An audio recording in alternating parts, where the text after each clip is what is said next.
It was a quiet afternoon in a cozy cafe in Cincinnati, the kind of place where the smell of freshly brewed coffee mingled with the soft hum of conversation. JD Vance, the author and senator known for his memoir Hillbilly Elegy, sat at a corner table, sipping a latte and reviewing some notes for an upcoming speech. He was deep in thought when a loud voice cut through the calm. You're JD Vance, aren't you?" a man in his mid-40s barked, standing a few feet away from Vance's table. His face was red, his hands clenched into fists. The cafe fell silent, all eyes turning toward the confrontation. Vance looked up, startled but composed. "Yes, I'm JD Vance. Can I help you?" The man stepped closer, his voice rising. "Help me? You're part of the problem. You politicians don't care about people like me. You sit here in your fancy clothes, drinking your fancy coffee, while the rest of us struggle to make ends meet." The tension in the room was palpable. A barista froze mid-pour, and a couple at a nearby table exchanged nervous glances. Vance set down his pen and leaned back in his chair, his expression calm but attentive. "I'm sorry you feel that way," Vance said, his voice steady. "Would you like to sit down and talk about it? I'd like to hear what's on your mind." The man hesitated, clearly caught off guard by Vance's response. "Talk? What's there to talk about? You don't know what it's like to worry about putting food on the table or losing your job." Vance nodded slowly. "You're right. I don't know your specific struggles. But I grew up in a family that faced a lot of challenges. My mom battled addiction, and we didn't always have much. I've seen how hard life can be for people who feel forgotten. That's why I do what I do, to try to make things better." The man's anger seemed to waver. He shifted his weight from one foot to the other, his fists unclenching slightly. "You really mean that?" "I do," Vance said. "I know I'm not perfect, and I know the system isn't perfect either. But I'm here to listen and to learn. If you're willing to share your story, I'm willing to hear it." The man stared at Vance for a long moment, then let out a heavy sigh. "All right," he said, pulling out a chair and sitting down. "My name's Tom. I lost my job 6 months ago, and I've been scraping by ever since. It feels like no one in power cares about guys like me." Vance leaned forward, his eyes focused on Tom. "I'm sorry you're going through that, Tom. That's got to be incredibly tough. What kind of work did you do?"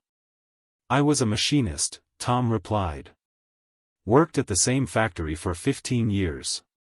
Then they shut it down and moved everything overseas. Now I'm too old to start over, but too young to retire. I feel stuck." Vance nodded thoughtfully. "I've heard stories like yours too many times. It's not right. People who've worked hard their whole lives deserve better. I can't promise I have all the answers, but I can promise I'll take your story with me and fight for policies that help people like you." Tom's shoulders relaxed, and for the first time, a hint of a smile appeared on his face. "You'd really do that?" "I will," Vance said firmly.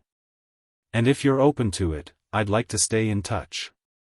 Maybe we can work together to find solutions."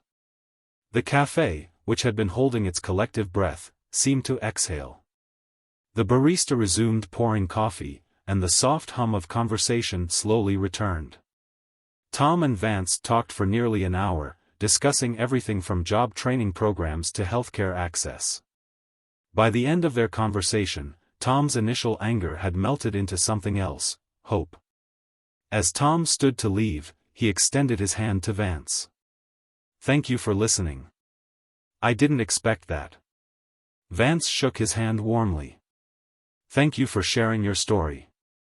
It's people like you who remind me why I do this job." Tom nodded, a newfound respect in his eyes. "You're all right, Vance. Maybe there's still some good in politics after all." As Tom walked out of the cafe, the atmosphere seemed lighter, as if the entire room had been touched by the exchange. A young woman at a nearby table approached Vance, her eyes shining with admiration. "That was incredible," she said. "I've never seen someone handle a situation like that with so much grace." Vance smiled modestly. "Everyone has a story. Sometimes, all they need is someone to listen." The woman nodded, inspired. "You've changed my perspective today." "Thank you." Vance returned to his notes, but the cafe buzzed with a renewed sense of connection. Strangers struck up conversations, and the barista handed out free pastries, saying, "It feels like a good day to spread a little kindness." By the time Vance left the cafe, the sun was setting, casting a warm golden glow over the city. He walked down the street, his mind filled with thoughts of Tom and the countless others like him.